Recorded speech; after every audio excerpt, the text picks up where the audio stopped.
আসসালামু আলাইকুম এভরিওয়ান, কেমন আছেন সবাই? আশা করি সবাই অনেক বেশি ভালো আছেন। আগামী ২৫ তারিখ শুক্রবার ৩টা থেকে ৪টা পর্যন্ত বার কাউন্সিল পরীক্ষা অনুষ্ঠিত হতে যাচ্ছে। হাতে মাত্র ১৭ দিন সময়। এই সময়টাকে খুবই ইফেক্টিভলি কাজে লাগাতে হবে। অনেকেই আছেন যারা এখনো ঠিকঠাক পড়ার রুটিন করে উঠতে পারেন নাই বা সবগুলো আইন কিভাবে পড়বেন সাজিয়ে রাখতে পারেন নাই। আমি আজকে শেয়ার করব ২ টা রুটিন। একটা হচ্ছে যারা সকালে ঘুম থেকে দ্রুত ওঠে আর যারা সকালে ঘুম থেকে দেরিতে ওঠে। এই দুইটা রুটিন আমি তৈরি করেছিলাম আমার নিজের জন্য যখন আমি গত বছর পরীক্ষা দিয়েছিলাম। মানে ২০২৩ যে পরীক্ষাটার সার্কুলার ছিল, যে পরীক্ষাটা দিয়েছিলাম, ওই পরীক্ষাটায় আমি যেভাবে আমার নিজের জন্য রুটিন করেছিলাম, আমি মোটামুটি চাইলেই খুব সকাল থেকে পড়তে পারি। আবার যদি আমি চাই যে আমি সকালে একটু আলসেমি করবো, সেক্ষেত্রে আমার উঠতে দেরি হয়ে যায়। সুতরাং আমি ২ টাইপের রুটিনই তৈরি করেছিলাম তখন।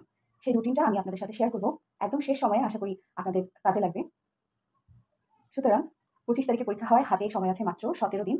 আজকে হচ্ছে ৮ তারিখ এবং আপনাদের পড়তে হবে ৭টা আইন এবং ৭টা আইনের ৬টা প্রচণ্ড পরিমাণে গুরুত্বপূর্ণ আইন। CPC, CrPC, penal code, evidence act, limitation act, specific relief act, bar council rules and orders. এর ভিতরে bar council rules and orders এইটা অন্যান্য আইনের মতো যেহেতু আগে থেকেই পড়া হয় না, সুতরাং এটা একদম নতুন আইন এবং হাতে যে ১৭ দিন সময় আছে, সেই ১৭ দিনের মধ্যে থেকে কিন্তু একটা বেশ ভালো অ্যামাউন্টের সময় প্রতিদিন এই আইনটার উপরে দিতে হবে। কারণ এই আইনটা থেকে ৫ মার্ক এমসিকিউ এবং ১০ মার্ক থাকবে রিটেন পরীক্ষায়। ৫ মার্কের এমসিকিউ যদি একটু ভালো করে আইনটা পড়া যায়, ৫ মার্কের ৫ মার্কই কিন্তু পাওয়া সম্ভব। যদিও আমি এই আইনটা প্রিলিমিনারিতে স্কিপ করেছিলাম। তো প্রথমেই বলা যাক, যারা একটু আর্লি বার্ড টাইপের পার্সন আছেন, যারা খুব দ্রুত ঘুম থেকে উঠতে পারেন, তাদের জন্য ১০ ঘন্টা খুব সুন্দরভাবে পড়তে পারবেন। একদম আমি আমার নিজের রুটিনটা এখানে শেয়ার করছি। আপনি সকাল ৬টায় উঠে সকাল ৬টা থেকে ৮টা পর্যন্ত সিপিসি, সিআরপিসি পড়বেন। কারণ সকালে মাথা ফ্রেশ থাকে, বড় আইন সহজে ধরবে মাথায়। সুতরাং ৬টা থেকে ৮টা আপনি ২টা সাবজেক্ট রাখবেন, সিপিসি এবং সিআরপিসি। তারপর ৮টা থেকে ৮:৩০ আপনি একটা ব্রেক নিতে পারেন নাস্তা বা হালকা রিফ্রেশমেন্টের জন্য। ৮:৩০ থেকে ১০:৩০ আপনি পড়বেন পেনাল কোড আর এভিডেন্স অ্যাক্ট। এগুলো সেকশন ভিত্তিক, টেবিল মনে রাখা খুবই ইম্পর্টেন্ট। এখানে পেনাল কোডে প্রচুর পরিমাণে কনফিউশন আসতে পারে। তো পেনাল কোডের ধারা থেকে প্রচুর পরিমাণে কোশ্চেন আসতে পারে। সুতরাং আপনাকে পেনাল কোডের ধারা মাথায় রেখে পড়তে হবে। এই ২ ঘন্টা আপনি রাখবেন পেনাল কোড এবং এভিডেন্স অ্যাক্টের জন্য। তারপরে আপনি 10:30 থেকে 11টা পর্যন্ত হালকা ঘুরে আসলেন বা একটু চোখ বন্ধ করে যদি বিশ্রাম নিতে মন চায়, যেহেতু সকালবেলা উঠেছেন, আপনি 30 মিনিট ওইটা করলেন। তারপর 11টা থেকে 12:30 পর্যন্ত আপনি পড়বেন লিমিটেশন অ্যাক্ট। এই আইনটা কিন্তু খুবই ছোট, কিন্তু অনেক বেশি কনফিউজিং, তাই এখানে স্পষ্ট ধারণা রাখা অত্যন্ত গুরুত্বপূর্ণ। 12:30 থেকে 2টা পর্যন্ত আপনার হচ্ছে লম্বা একটা ব্রেক টাইম। এর ভিতরে আপনি নামাজ করবেন, লাঞ্চ করবেন, আপনার বিশ্রাম থাকতে পারে, এই জিনিসগুলো আপনি একটু করবেন। তারপরে 2টা থেকে 3:30 পর্যন্ত এই টাইমটায় আপনি পড়বেন হচ্ছে স্পেসিফিক রিলিফ অ্যাক্ট। এটা ল্যাঙ্গুয়েজ অত্যন্ত ইজি, কিন্তু এক্সাম্পল সহ পড়তে হবে। এখানে প্রচুর এক্সাম্পল আছে এবং বিশ্বাস করেন এই এক্সাম্পল থেকেই আপনি কোশ্চেন পাবেন রিটেনে। এমনকি আপনি প্রিলিমিনারিতেও কিন্তু এক্সাম্পল থেকেই কোশ্চেন পেয়ে যেতে পারেন। ব্যাখ্যা আছে, ব্যাখ্যাও পড়তে হবে। এইবার আপনি পড়বেন 3:30 থেকে 5টা পর্যন্ত। 3:30 থেকে 5টা পর্যন্ত পড়বেন হচ্ছে bar council rules and orders. এই যে bar council rules and orders, আমি প্রথমেই বললাম যেহেতু আগে পড়া হয় না, সুতরাং এইখানের সলিড নাম্বার উঠাইতে গেলে আপনাকে একটা ভালো পরিমাণ টাইম এখানে ইনভেস্ট করতে হতে পারে। যেহেতু বার কাউন্সিল রুলস অ্যান্ড অর্ডার্সের আবার হচ্ছে বিধি আছে, সুতরাং আপনাকে এখানে একটা পর্যাপ্ত সময় দিতে হবে। আমি এখানে 1.5 ঘন্টা সময় রেখেছি। এটা আপনি পড়তে পারেন 3:30 থেকে 5টা পর্যন্ত, সাথে বিগত বছরের প্রশ্নগুলোও অ্যাড করে করে পড়বেন। 6টা থেকে 7টা পর্যন্ত আপনার রিভিশন টাইম। আপনি এই যে সারাদিনে যে যে আইনগুলো পড়লেন তার ইম্পর্টেন্ট সেকশনগুলো আপনি হচ্ছে একটু দেখে নেবেন 6টা থেকে 7টা পর্যন্ত। সারাদিনের পড়ার এটা আপনি এই টাইমে দেখে নিতে পারেন, অথবা আপনি এই টাইমে আরেকটা কাজ করতে পারেন। যে কোনো একটা আইনের, এই যে টোটাল 7টা আইন পড়লেন, এই 7টা আইনের ভিতরে যে কোনো একটা আইন প্রতিদিন আপনি ইম্পর্টেন্ট সেকশন ঝালিয়ে নিতে পারেন। ধরেন আজকে আপনি এই 1 ঘন্টায় সিপিসির 158টা সেকশন পড়লেন, সেকশন 1-এ এইটা, 2-এ এইটা, 3-এ এইটা, অথবা ইম্পর্টেন্ট যেগুলো আপনি টিকমার্ক দিয়ে দিয়ে রাখছেন পড়ার সময় সেগুলো দেখলেন।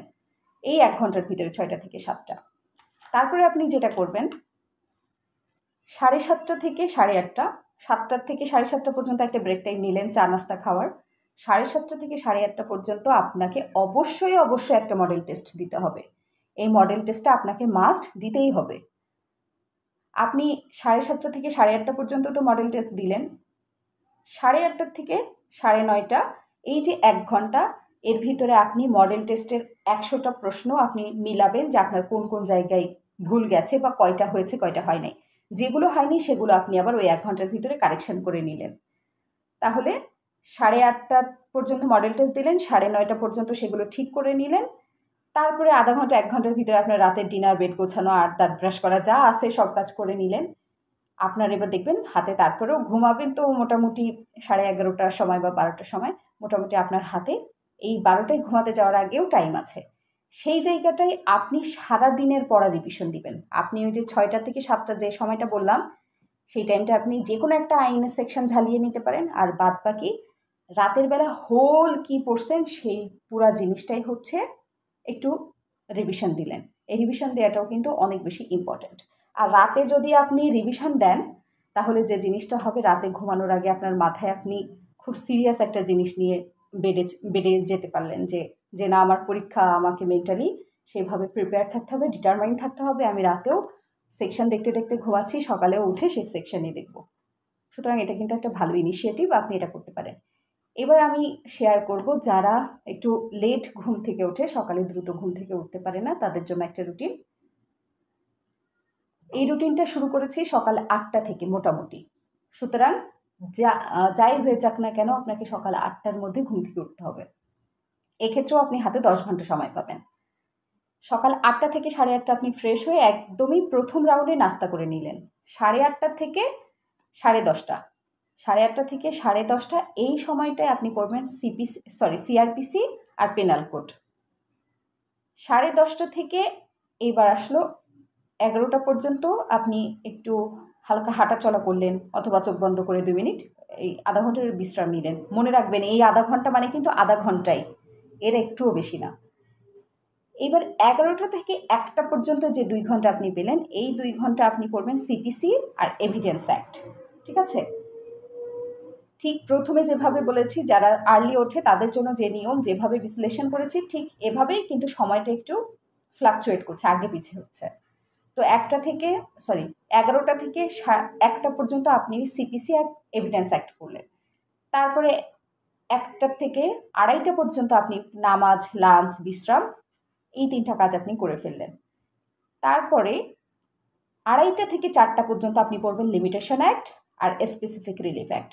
সুতরাং আপনাকে এই জায়গাটা একটু মাথা ঠান্ডা রাখতে হবে। লিমিটেশন অ্যাক্ট কিন্তু খুবই মানে সহজ মনে হবে, কিন্তু এই জায়গা থেকে কনফিউজিং কোশ্চেন আসে।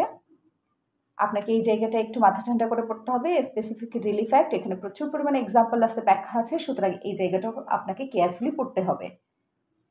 এই যে 2:30 থেকে 4টা, এই টাইমটা কিন্তু খুবই ক্রুশিয়াল টাইম, মাথা ঠান্ডা করে পড়তে হবে। আর 4টা থেকে 5:30 আপনি পড়বেন bar council rules and orders and etiquettes with বিগত বছরের প্রশ্ন। তারপরে 6:30 থেকে 8টা পর্যন্ত এই টাইমে আপনি রিভিশন দিবেন, যে আজকে সারাদিন যা যা পড়ছেন, অথবা যে কোনো আইনের শুধুমাত্র ধারাগুলা। অথবা আপনি যদি চান যে আপনার আগে কোনো নোট করা আছে, সেক্ষেত্রেও কিন্তু এই টাইমে আপনি সেই নোটগুলোও রিভিশন করতে পারেন। ঠিক আছে? এইবার এটা তো 8টা পর্যন্ত গেল। আপনি এবার 2-5 মিনিটে, এই ক্ষেত্রে যারা দেরিতে উঠবে তাদের একটু সময় কম, 2-5 মিনিট আপনি রেস্ট নিয়ে তারপরে কিন্তু একটা মডেল টেস্ট দিবেন 1 ঘন্টা, মডেল টেস্ট কারেকশন করবেন আরও 1 ঘন্টা। তাহলে এই গেল 10টা। তারপরে আপনি যেটা করবেন, একটু ফ্রেশ হয়ে নিলেন, দেন আপনাকে এই যে সারাদিনে যা যা পড়ছেন সেটার একটা রিভিশন দিবেন। এবং এর ভিতরেও কিন্তু আপনাকে আরেকটা জিনিস অ্যাড করতে হবে, আপনার সময় মতো বা সুযোগ মতো যে কোনো টাইমে বিগত বছরের কোশ্চেন প্রতিদিনই পড়বেন। মডেল টেস্ট তো দিতেই থাকবেন, তার মধ্যেও কিন্তু বিগত বছরের প্রশ্ন আপনাকে পড়তে হবে। এমন না যে আমি মডেল টেস্ট দিচ্ছি, আমার বিগত বছরের প্রশ্ন পড়ার দরকার নেই, অবশ্যই পড়তে হবে, কারণ বিগত বছরের প্রশ্ন আপনার পাশ করার ক্ষেত্রে 100% সহায়তা করবে। 100% বিগত বছরের প্রশ্ন থেকেই দেখবেন সমস্ত কোশ্চেন চলে আসছে, হয় সেই সেকশন থেকে আসছে ডিরেক্ট কোশ্চেন, অথবা ওই সেকশনের ভিতরে কি কি আছে এলিমেন্ট, ওই এলিমেন্ট থেকেই কোশ্চেন আসছে। বিগত বছরের কোশ্চেন পড়ছেন এমন কোনো বই যেখানে ব্যাখ্যা আছে, সেই ব্যাখ্যা থেকে কোশ্চেন আসছে, এর বাইরে আসলে কোশ্চেন পড়ার কোনো জায়গাই নেই। সুতরাং বিগত বছরের কোশ্চেন পড়ার জন্য কিন্তু আপনাকে একটা পার্টিকুলার টাইম সিলেক্ট করে রাখতে হবে। তো এই ছিল আমার 2 ধরনের রুটিন। একটা হচ্ছে মর্নিং বার্ডস যারা তাদের জন্য, আর যারা একটু লেজি টাইপের তাদের জন্য। সুতরাং দুজনের জন্যই 10 ঘন্টা প্রপার পড়ার টাইম, 1 ঘন্টা মডেল টেস্ট, এই গেলে 11 ঘন্টা, 1 ঘন্টা কারেকশান 12 ঘন্টা, আর হচ্ছে রিভিশন রাতে ঘুমানোর আগে। সেটা তো ওইটা টাইমটা কাউন্টই করলাম না, কারণ ওই টাইমটা সবার হাতে ফোন থাকে। আপনি যদি আপনার ফোনে আইন ডাউনলোড করে রাখতে পারেন, সেখান থেকেও দেখতে পারেন।